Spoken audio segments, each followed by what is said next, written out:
आज स्वप्नीलची सुट्टी असल्यामुळे ना आमची सकाळच खूप लेट झाली. अलार्म वाजला होता पण आम्ही दोघांनी तो स्नूज करून पुन्हा एक झोप काढली.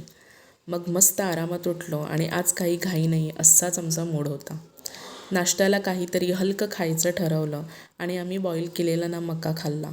गरमागरम मका थोडं लिंबू मीठ लावून खायला खूपच मस्त लागला. मग आम्ही ठरवलं की आज लंच घरी न करता बाहेर करूयात. थोडंसं रेडी होऊन आम्ही बाहेर फिरायला आणि जेवायला पण निघालो. रस्त्यात थोडंफार फिरलो, इकडे तिकडे पाहिलं, टाईमपास केला. पण खूप ऊन होतं त्यामुळे थोडं थकल्यासारखं पण वाटायला लागलं. मग लगेच आम्ही उसाचा रस प्यायला थांबलो. थंडगार उसाचा रस पिऊन खरंच खूप फ्रेश वाटलं. त्यानंतर आम्ही सुरुची हॉटेलमध्ये गेलो. हॉटेलचं वातावरण खूप सुंदर आणि शांत होतं. तिथे आम्ही आरामात बसून जेवण ऑर्डर केलं. जेवण खूपच टेस्टी होतं आणि सर्व्हिसही खूप छान होती. दोघांनी मिळून खूप मजा करत जेवण केलं. असं रिलॅक्स फील खूप दिवसांनी मिळालं आणि अशा प्रकारे आमचा आजचा छोटासा पण खूप छान दिवस गेला. हा होता आमचा आजचा छोटूसा व्लॉग.